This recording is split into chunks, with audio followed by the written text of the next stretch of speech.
안녕하세요. 크리스찬 독서실입니다.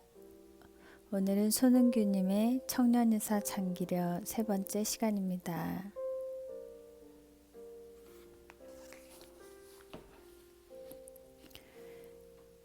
그가 2학년이던 해 처음 겪었던 동맹휴업은 시작에 불과했다. 졸업할 때까지 해마다 연례 행사처럼 동맹휴업이 일어났다. 그때마다 이유는 달랐지만 학생과 학교 측은 늘 평행선을 달렸다. 그 역시 조선의 마지막 왕 순종의 장례식 때는 나라 잃은 백성의 한 사람으로 가슴 아파하지 않을 수 없었다. 이때 만세운동이 일어났고 동맹휴업도 그 성격이 달라져 다분히 정치적이고 급진적인 형태가 되었다.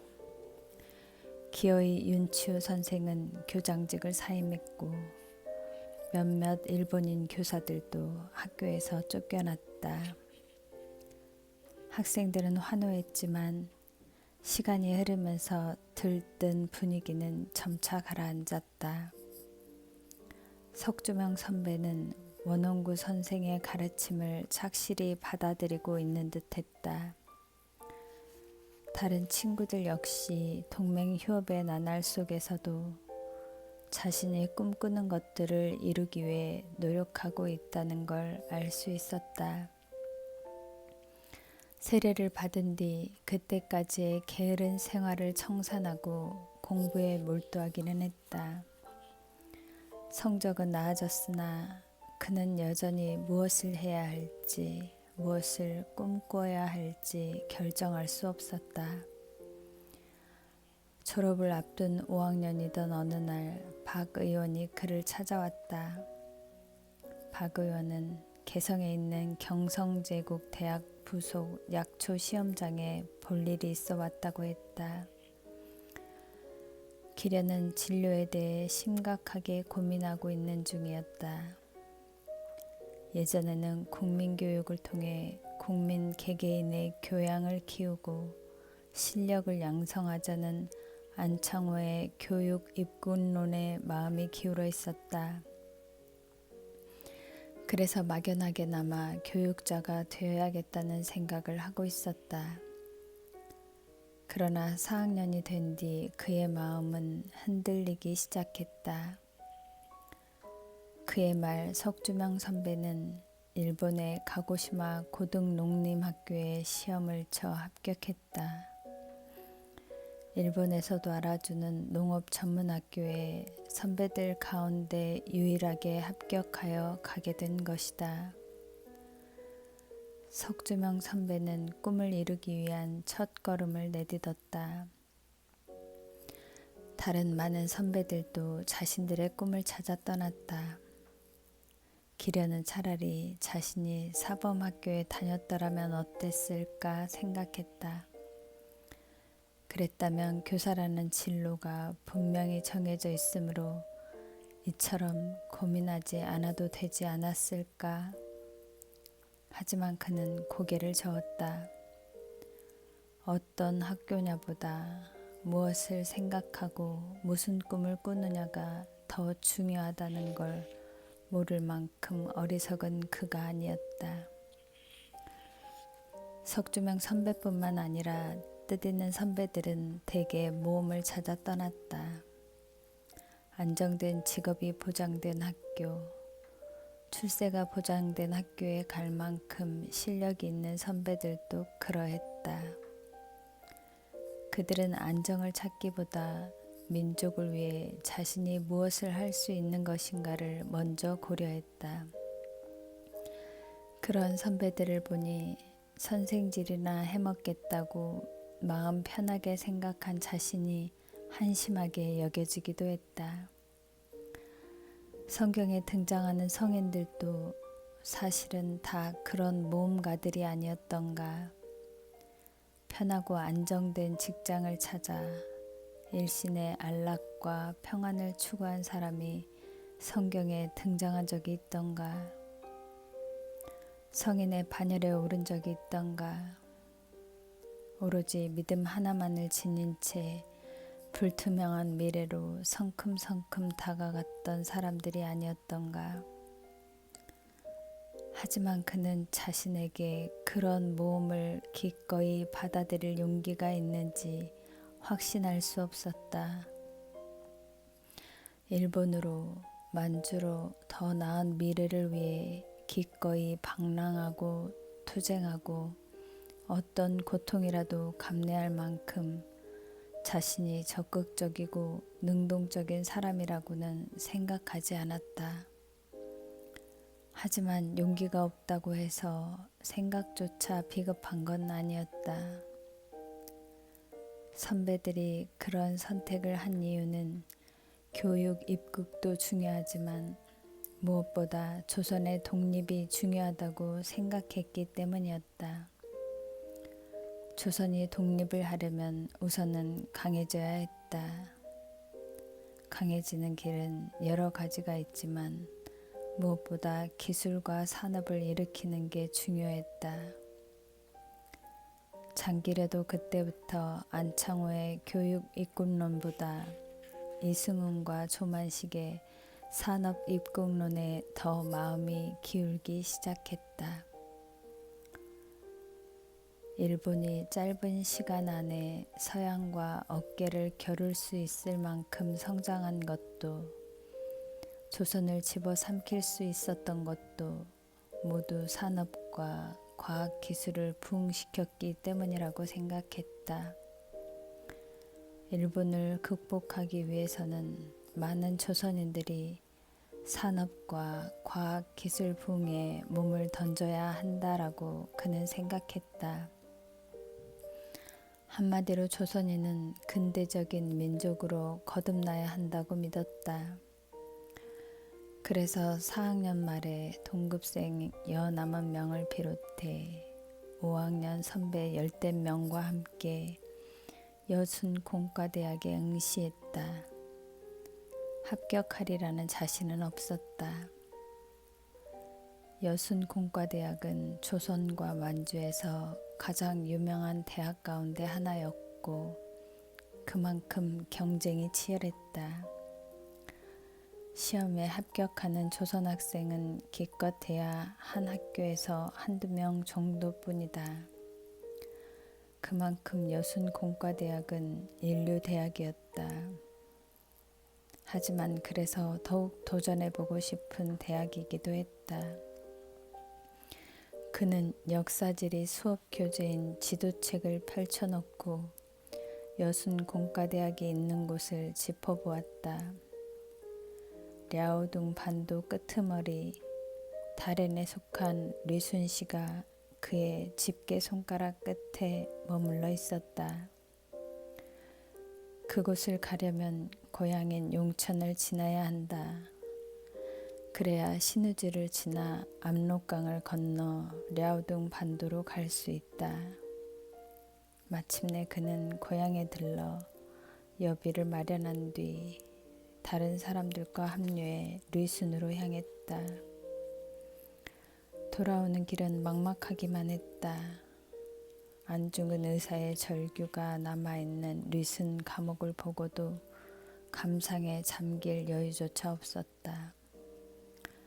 시린 바다를 배경으로 사열하는 일본 군함들의 웅장함 앞에서 열패감만을 곱씹어야 했다.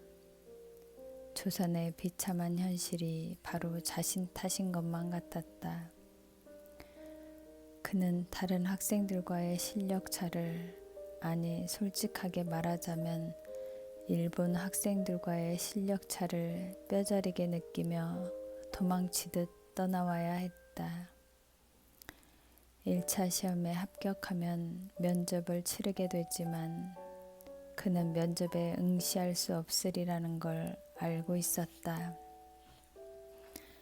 일본인은 내 지인이고 조선인은 반도인이었다. 일본인은 1등 국민이었고 조선인은 아무리 기를 쓰고 용을 써봐도 2등 국민에 지나지 않았다.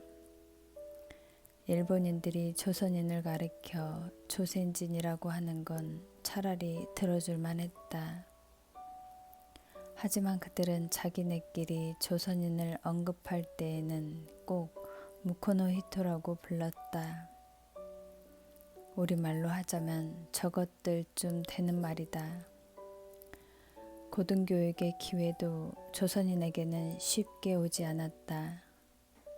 물론 일본인 학생과의 경쟁에서 살아남는 조선인 학생들이 전혀 없는 건 아니었다. 하지만 그 정도 수준이 되기 위해서는 뼈를 깎는 노력을 해야 했다. 하지만 그는 2년여를 방탕하게 살았고 공부에 몰두하기 시작한 지 겨우 2년밖에 되지 않았다. 위안이 있다면 그가 아직 4학년이라는 사실뿐이었다. 5학년 때 다시 한번 도전할 수 있을 테니 말이다. 그는 고향집에 돌아갈 면목이 없었다. 여비를 마련해 주신 부모님께 죄송했고 그가 큰 인물이 될 것이라 믿어 마지 않는 고향 어른들께 죄송했다. 그래서 그는 자신이 원하는 대학에 들어갈 때까지 다시는 고향에 돌아가지 않으리라 마음먹었다. 이제 고보 시절도 1년이 남았을 뿐이다. 지금 최선을 다하지 않는다면 나중에 후회할 게 분명했다. 그는 학교와 교회 그리고 하숙집 이 울타리를 벗어나지 않았다. 고향에 편지도 쓰지 않았다. 스스로 외로운 섬이 되었다. 목표를 이룰 때까지는 이 섬에서 한 걸음도 나가지 않으리라 다짐했다. 그래도 때때로 고향과 부모님이 그리웠다. 그러던 중 이 섬에 박 의원이라는 연락선이 찾아왔으니 반갑지 않을 수가 없었다. 박 의원은 고향 소식에 목말라 하는 기려의 마음을 아는지 모르는지 엉뚱한 이야기만 늘어놓았다. 영흥에서 일어난 사건은 알고 있느냐? 무슨 사건이요? 에메틴 중독 사건 말이다. 6명의 아까운 목숨을 잃고 또 그만큼의 환자들이 위태롭다고들 하지. 아, 저도 들은 것 같아요. 한성의사회가 아니었다면 묻힐 뻔한 사건이었다죠. 조선인 의사들이 모처럼 좋은 일을 한 게야. 하지만 죽은 목숨을 되살릴 수는 없는 노릇이지. 새파랗게 젊은 외아들을 잃은 어미의 심정을 누가 알고 보상금이라며 쌀 한 섬 살 돈밖에 안 되는 20원을 던져준 사람들이 그 마음을 알 리가 없지. 무슨 사건인지 자세히 말씀해 주세요. 디스토마 치료에는 일반적으로 에메틴 주사가 사용되었다. 함경남도 영흥 주민 가운데 100여 명이 폐디스토마에 걸렸는데 일본인 공의가 환자들의 건강 상태와 무관하게 마구잡이로 에메틴을 주사했다. 에메틴은 효과가 좋은 대신 중독성이 있었다. 주사를 놓은 뒤 환자의 상태를 관찰하면서 계속 투여할 것인지 말 것인지를 결정해야 했지만 일본인 공인은 어린아이든 노인이든 상관하지 않고 마치 만병통치약이라도 되는 듯 계속해서 주사를 놓았다. 결국 6명이 에메틴 중독으로 죽고 심각한 약물 중독 증세를 보인 사람이 93명이나 되었다. 하지만 경찰과 총독부 위생관은 이 사건의 원인이 에메틴 중독이 아니라 때맞춰 감기가 극성을 부리면서 생긴 폐렴 때문이라고 주장했다. 그때 나도 영흥에 있었지. 원산에서 약 종상을 하는 친구를 방문했다가 돌아오려던 참에 그 일이 벌어진 거라네. 항성의사회 소속 의사들이 열성적으로 이 사건을 파고들지 않았다면 묻히고 말았을 일이지. 그래서 어떻게 됐나요? 경찰과 총독부를 상대로 이길 수 있는 조선인은 없다네.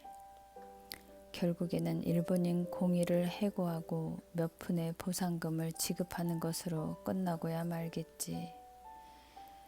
저들이 호의로 인한 실책이라고 자인한 것으로만도 대단한 양보를 받아낸 것이라고 할 수 있네. 박 의원은 긴 한숨을 내쉬었다. 기려도 경찰과 총독부의 처사에 화가 났지만 달리 할 말이 없어 침묵을 지켰다. 하지만 생각해보면 이 모든 게 의사가 부족하기 때문이기도 해.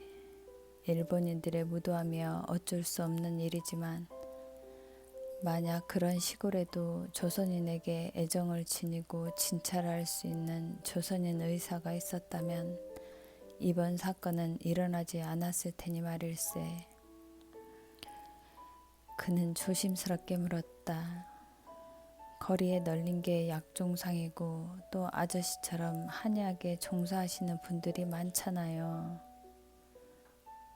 박 의원은 씁쓸한 표정으로 그를 보았다. 이명래 고향만 해도 그렇지 나처럼 한물간 종기의가 엄두도 낼 수 없는 일을 하고 있으니 말일세. 그 고향만 붙이면 만사 형통이니 나처럼 칼로 종기를 째고 고름을 빼며 수작업으로 모든 일을 하는 종기의들은 별로 환영받지 못하는 시대가 되었어. 하지만 중요한 건 이명래 고약을 아무나 구할 수는 없다는 사실이네. 그 고약을 구하기 위해 경성까지 갈 수 있는 사람이 과연 몇이나 될까? 이명래 같은 한의사가 한 1000명쯤 있다면 모를까. 그렇지 않다면 없는 것이나 마찬가지일세. 결국 숫자가 문제란 말씀이군요. 한의사로서의 자질도 문제지만 숫자도 중요하지. 누구나 아프면 가까운 곳에서 치료를 받을 수 있어야 하지 않겠나. 아저씨 말씀대로라면 한의사든 의사든 많이 양성하면 문제가 될 텐데 왜 그러지 못하고 있는 거죠? 한의사든 양의사든 그 수련 기간이 길기 때문이야. 너도 나도 먹고 살기 힘든데 있는 집 자식이 아니고서야 그처럼 오랜 시간을 들여가면서 의술을 익히려고 하는 사람이 몇이나 되겠어. 요새 화두는 밥벌이 아닌가. 그는 속으로 뜨끔했다. 얼마 전까지만 해도 그 역시 사범학교 운운하며 그와 비슷한 생각을 하지 않았던가. 그는 박 의원이 나무라지도 않았는데 변명을 하듯 말했다. 그래도 요즘에는 밥벌이보다는 뜻을 이루기 위해 진학을 하고 직장을 구하는 학생들도 꽤 많아요. 아무렴 그래야지. 학생들은 조선의 미래고 기둥이야. 그런 학생들이 일신의 안락을 위해 살아간다면 우리에게는 미래가 없는 셈이지. 그래, 말이 나왔으니 한번 묻겠네. 자네도 이제 고보 졸업반이니까 앞으로 무엇을 할 생각인지 궁금하네. 기련은 잠시 머뭇거렸다.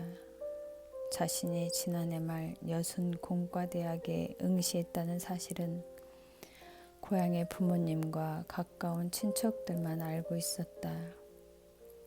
합격했다면 모를까 보기 좋게 떨어졌으니 구태여 소문낼 필요는 없었다. 하지만 그는 박 의원에게까지 그런 사실을 감출 필요는 없다고 생각했다. 사실은 작년에 여순공과대학에 응시했다가 떨어졌어요. 그래서 올해 다시 한번 도전해 볼 생각입니다. 여순공과대학? 네, 기술자가 되어서 조선의 산업부흥에 이바지하는 사람이 되고 싶어요. 기려는 포부를 지닌 청년들이 흔히 그러듯이 자신 있게 말했다. 그러나 박 의원은 선뜻 그의 말에 맞장구를 쳐주지 않았다. 식산이라 뜻은 좋네만 과연 산업을 부흥한다고 해서 조선 사람들의 생활 형편이 나아질까? 자네는 잘 모르겠지만 나는 조선 팔도를 떠도는 처지라 이것저것 보고 듣는 게 많다네. 원산항부터 재물포항, 군산항, 목포항, 그리고 부산항까지 안 가본 곳이 없을 정도지. 그런 항구에 가면 쌀섬들이 산처럼 쌓여 있지. 조선인들은 배를 곪고 있는데도 해마다 엄청난 양의 쌀이 일본으로 흘러 들어간다네. 총독부의 산미 증식 계획은 조선인을 배불리자는 계획이 아니라네. 이 비옥한 땅에서 자란 곡식을 헐값으로 거두어 제 나라 백성들 배를 채우겠다는 속임수라네. 사정이 이러한데 총독부의 식산이 조선인을 위한 산업 부흥이라고 믿을 수 있겠나? 기려도 지지 않았다. 그러니까 우리 조선 학생들이 더욱더 많이 기술자가 되어서 조선인을 위해 일해야지요. 만약 그 기술자만 배부른 사람이 된다면? 글쎄요, 아저씨 말씀대로라면 무엇보다 독립을 먼저 해야 하는 거고, 그러자면 모든 사람들이 독립운동에 뛰어들어야 한다는 거잖아요. 물론 그런 말은 아닐세. 다만 현실적으로 볼 때 산업부흥이라는 것도 결국에는 일본에만 이득이 되는 일이라는 거지.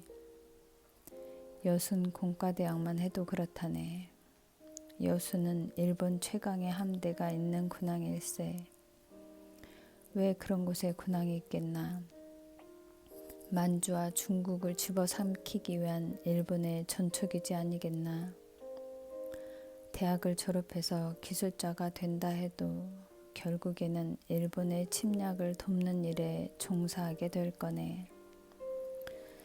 그는 고개를 끄덕일 수도 저을 수도 없었다.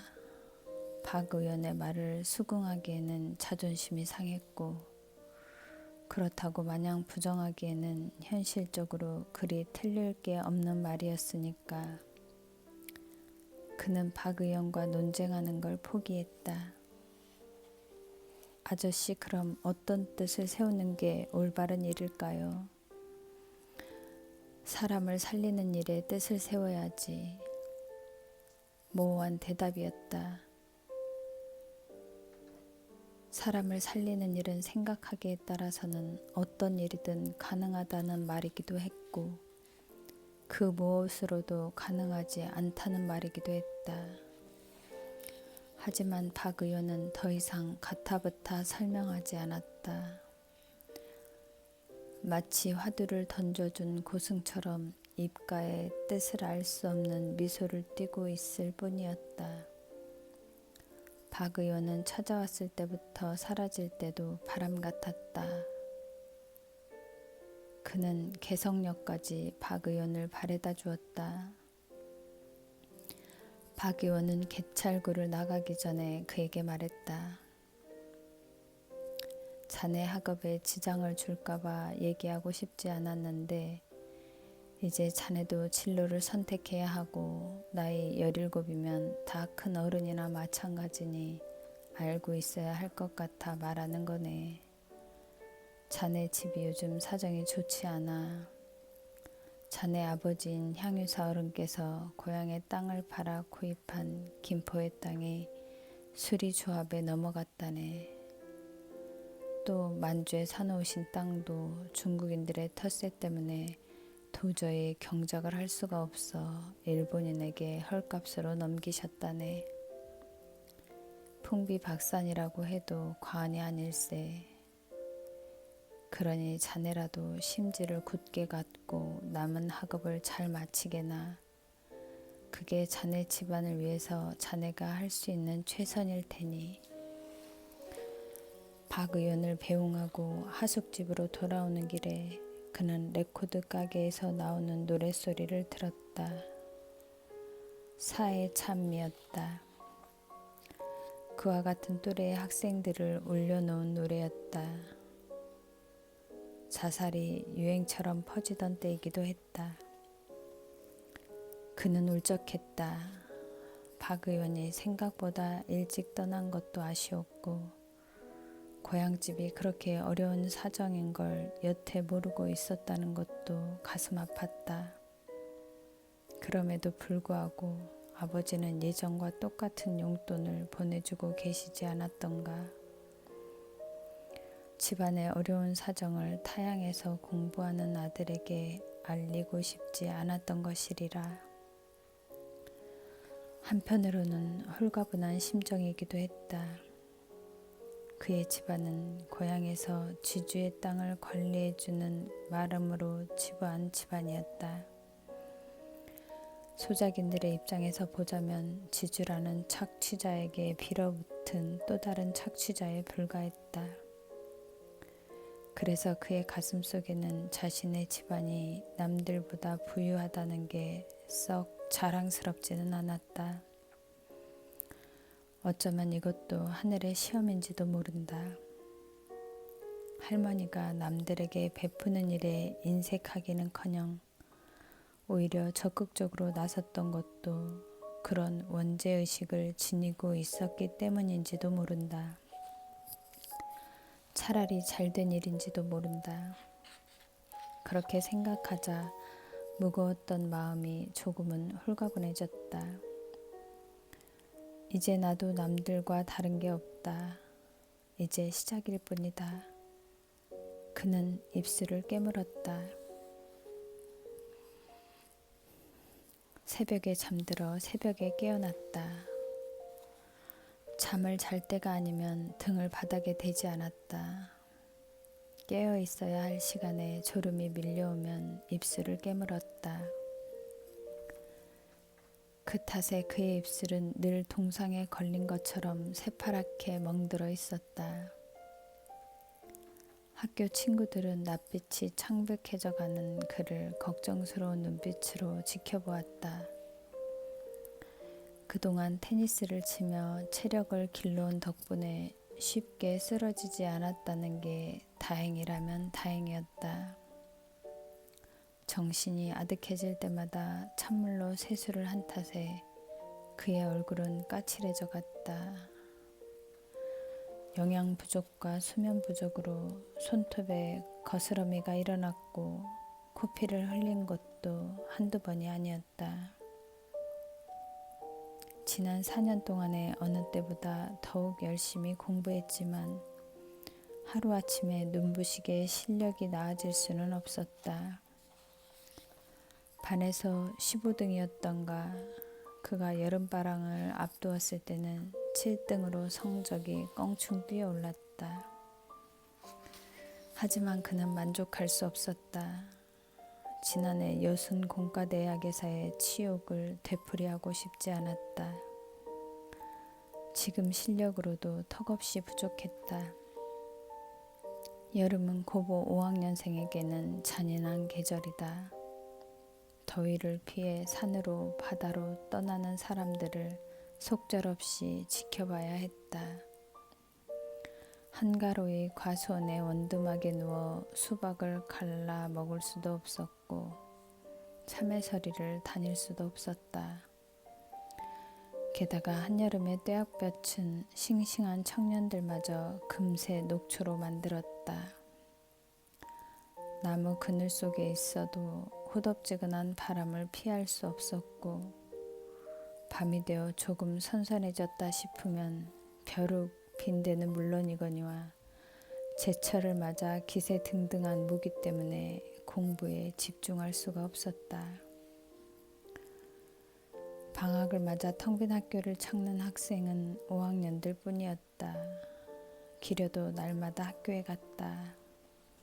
어느 날 그는 낯익은 학생이 교문 앞에 서 있는 걸 보았다. 동창생 김주필이었다. 아니 이제는 동창생이라고 할 수 없었다. 지난 봄 동맹휴업으로 퇴학을 당했기 때문이다. 주필아, 잘 지냈어? 웬일이야? 김주필은 힘없이 한 손을 들었다가 내려놓았다. 학생복이 아닌 평상복을 입은 김주필이 왠지 낯설었다. 김주필은 시커멓게 탄 얼굴로 낯빛보다 어두운 미소를 지었다. 그 어둡고 무거운 미소 때문에 기련은 악수를 하기 위해 내밀었던 손을 슬그머니 거두어야 했다. 여전하구나 기려. 너는 어때? 공부는 잘 되니? 죽지 못해 하는 거지 뭐. 그나저나 너 평양에 있다는 소문이던데 언제 개성에 돌아왔어? 평양은 무슨, 학교를 알아보기는 했는데 내가 갈 만한 곳이 없어서 포기했어. 쭉 개성에 있었어. 야학에 나가 사람들을 가르치는 일을 하고 있어. 기련은 김주필이 편모스라에서 자란 외아들이며 무척 가난하다는 사실을 알고 있었다.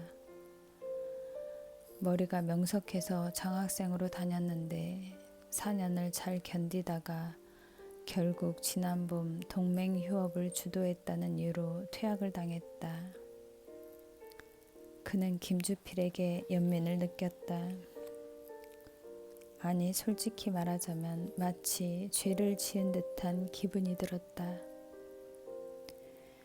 김주필이 퇴학을 당한 게 자신 때문인 것만 같았다.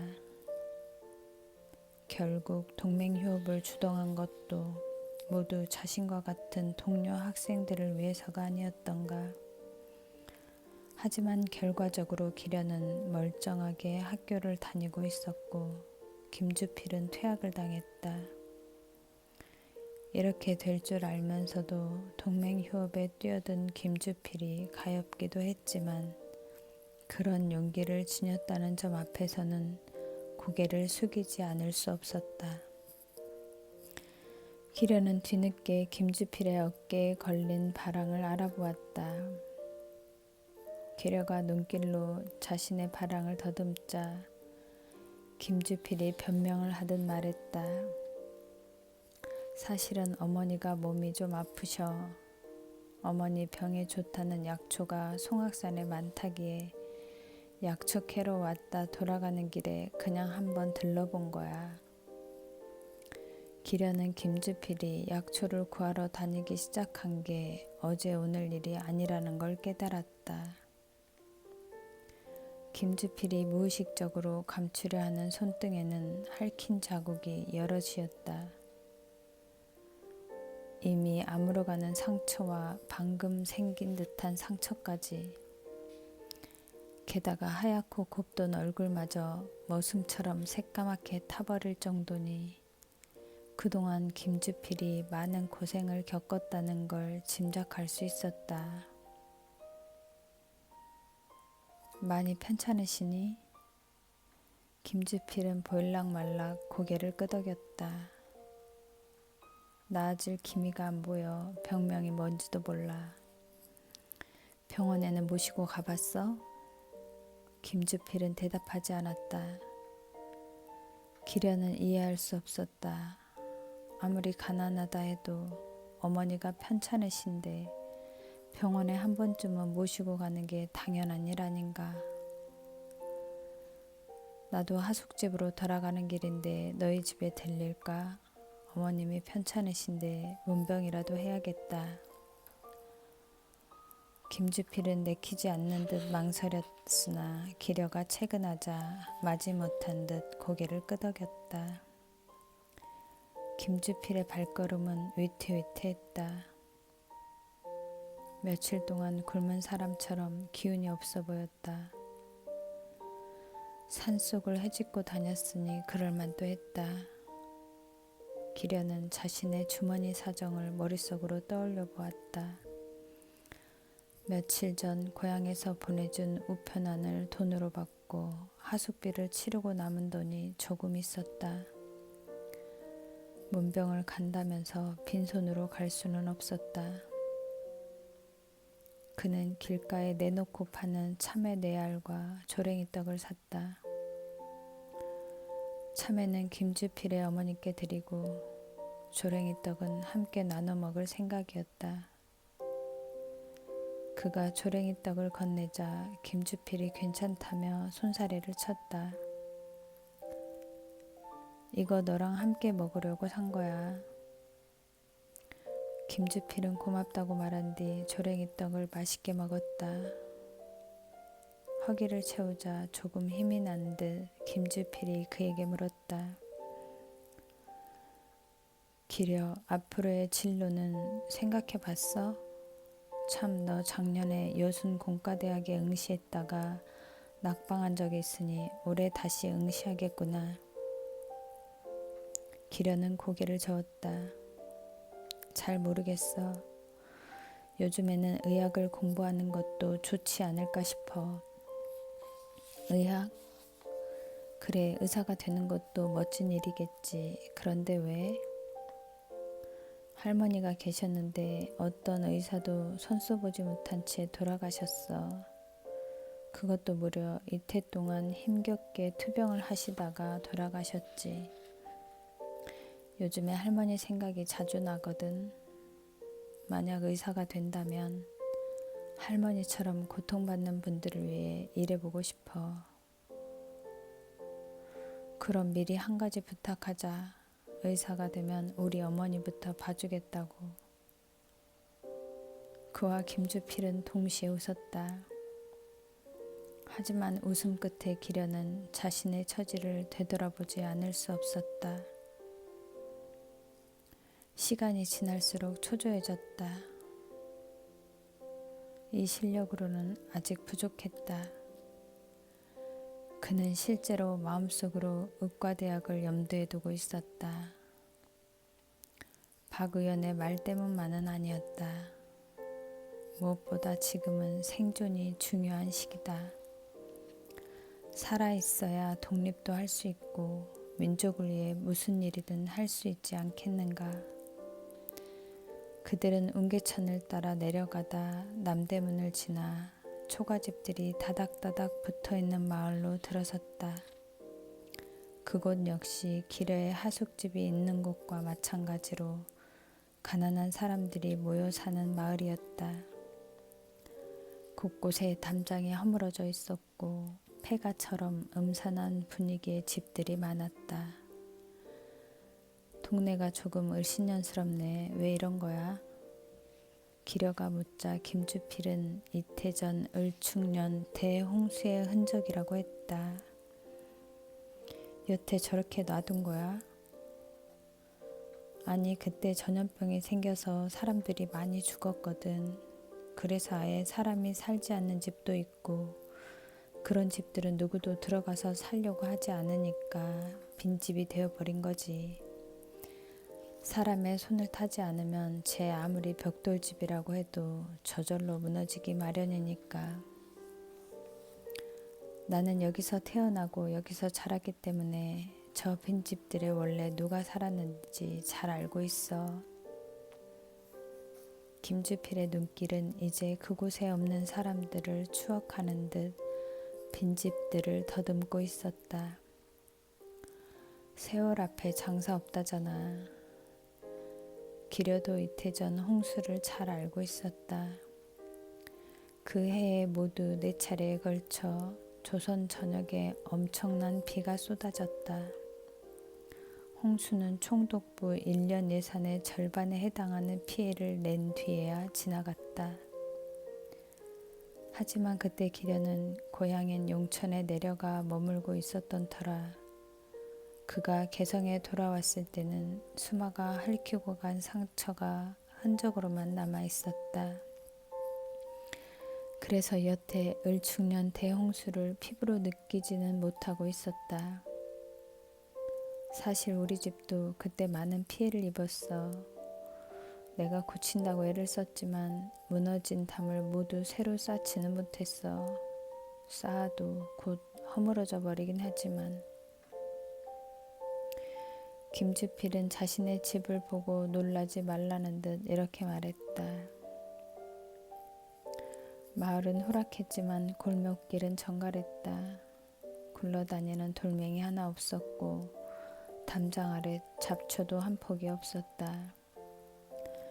기련은 가난하지만 바지런하고 순박한 사람들의 마을이라는 인상을 받았다. 비록 초가지붕의 흙담이었지만 이곳이 개성이라는 걸 증명이라도 하듯 오랜 세월의 흔적을 품고 있었다. 오래된 왕성을 거니는 느낌이었다. 들어와, 이곳이 우리 집이야. 그는 김주필이 이끄는 대로 여느 집과 별로 다르지 않은 초가집으로 들어갔다. 대문은 이스나마나였다. 무너진 담장 너머로 집안이 훤히 보였다. 김주필은 바랑을 내려놓고 쪽마루 앞에 선 채 작은 목소리로 어머니를 불렀다. 그러나 안에서는 아무런 소리도 새어나오지 않았다. 김주필의 얼굴에 불안한 그림자가 드리워졌다. 주무시나 보다. 그럼 다음에 올 테니 굳이 편찮으신 분을 깨우지는 마렴. 기련은 그렇게 말한 뒤 참외가 든 봉투를 놓고 돌아가려 했다. 김주필이 그런 기련을 붙잡았다. 여기까지 오느라 땀을 많이 흘렸는데 시원한 물이라도 한 잔 마시고 가야지. 김주필은 뒷안으로 돌아갔다. 그곳에 우물이 있는 모양이었다. 곧이어 풍덩 두레박이 우물물에 빠지는 소리가 들려왔다. 조금 뒤 김주필이 오지 그릇을 두 손으로 받치고 나타났다. 기련은 오지 그릇을 건네받아 목을 축였다. 시원하고 달콤했다. 개성에서 4년여를 지내는 동안 그가 가장 마음에 들었던 것 가운데 하나는 바로 이 달콤한 물맛이었다.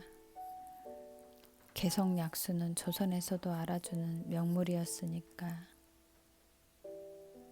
기려가 사양해도 김주필은 자신이 꼭 배웅을 해주겠노라 우겼다. 너희 하숙집 있는 곳까지 가는 지름길이 있으니까 내가 그 길을 가르쳐 줄게. 조금만 기다려. 어머니가 어떠신지 살펴보고 나올 테니까. 잠시 뒤 김주필이 방에서 나와 쪽마루에 걸터 앉았다. 누가 건드리지도 않았는데 쪽마루에 올려놓았던 봉투에서 참외 한 알이 굴러나왔다. 기련은 참외가 대구르르 굴러 쪽마루에서 떨어지는 걸 바라보았다.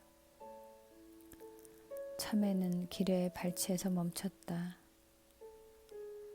그 순간 기련은 김주필이 허수아비처럼 옆으로 쓰러지는 걸 보았다. 그는 달려가 친구를 일으켜 세웠다. 주필아, 왜 그래?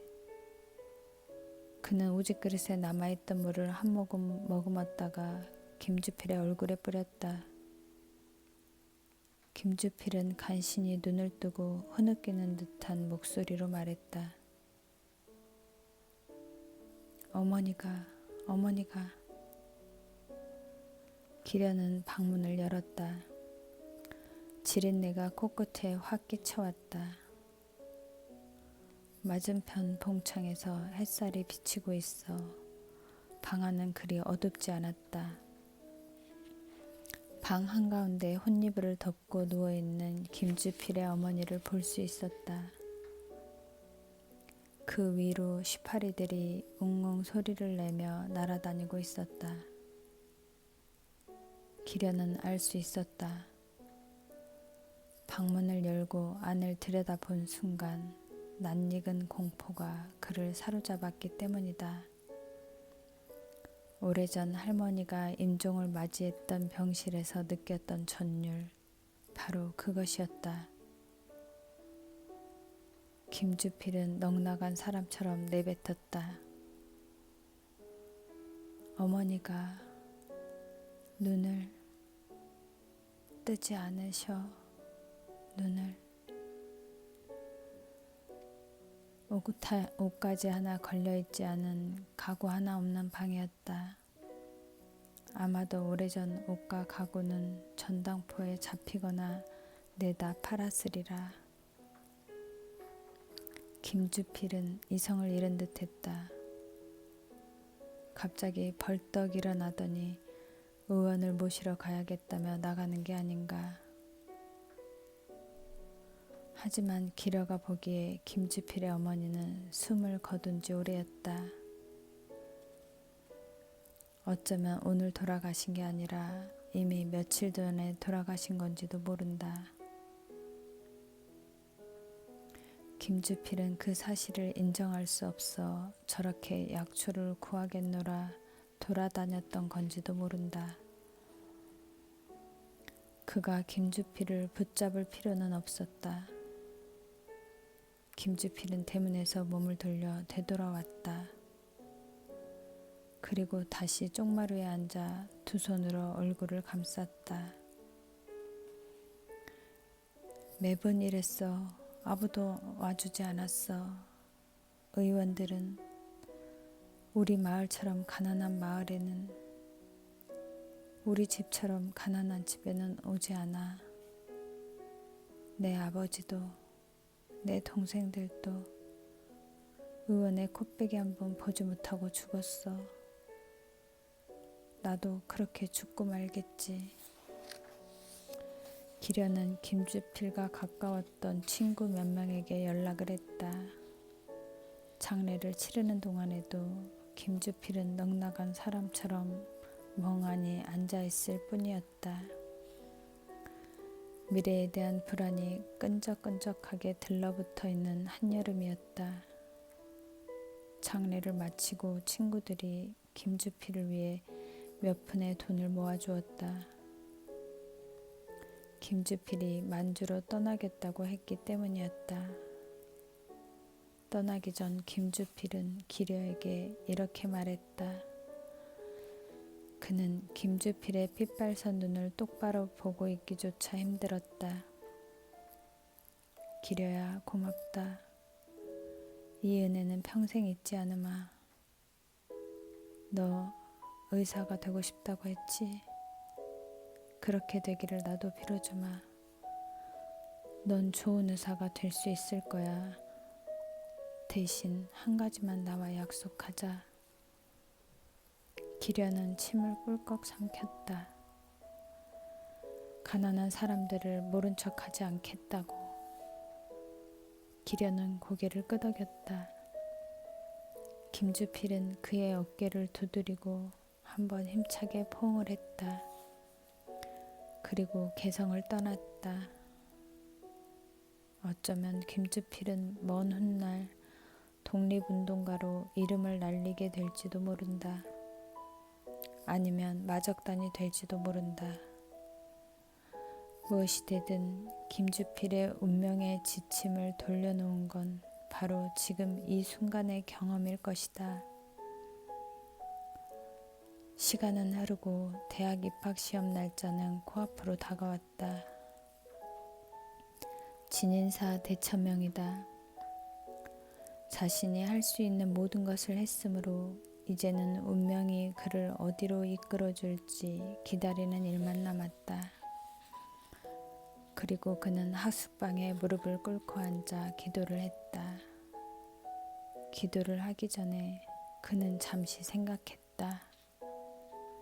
무엇을 기도해야 한단 말인가? 나의 합격을? 나의 성공을? 그는 지금까지 자신을 위해 기도한 적이 없었다. 하지만 이제 처음으로 자신을 위해서도 기도를 하고 싶었다. 그는 두 손을 모아 쥐고 눈을 감았다. 수많은 생각들이 떠올랐다, 사라졌다. 또한 수많은 기억들이 먼지처럼 떠돌았다. 그는 포충망을 들고 곤충을 채집하는 아이처럼 그 숱한 생각과 기억들 가운데 지금까지 자신에게 가장 큰 감명을 주었던 것들만 거두어들였다. 맨 마지막에 김주필과 그의 어머니가 기려의 내부로 스며들어왔다. 그것들이 기려의 내부에 들어온 대신 그의 내부에 고여있던 눈물이 밖으로 빠져나왔다. 제가 의사가 될 수 있게 도와주세요. 그때 누군가 그의 귀에 대고 속삭였다. 무엇 때문에 의사가 되려고 하느냐? 그는 주저하지 않고 대답했다. 만약 제가 의사가 된다면 의사를 한 번도 보지 못하고 죽어가는 사람들을 위해 평생을 바치겠습니다. 졸업을 앞두고 그보다 성적이 좋은 학생들이 음주 사건을 일으키는 바람에 유급이 되었다. 덕분에 1등으로 졸업할 수 있었고 그 성적이 입학시험에 반영되어 경성의전에 들어갈 수 있었다. 순전히 실력으로만 시험을 치렀다면 합격을 장담하기 어려웠을 것이다. 어쩌면 이 모든 게 그의 서원 덕분인지도 모른다. 의사를 한 번도 보지 못하고 죽어가는 사람들을 위해 살아가겠노라는 그 어렵고도 무거운 서원을 훗날 후회하게 될지도 모른다. 하지만 어쩌랴 그에게는 길이 주어졌고 이제 남은 건 그 길을 걸어가는 것 뿐이었다. 그는 1928년 4월 1일 경색의학전문학교에 입학하였다. 입학 성적은 31등이었다.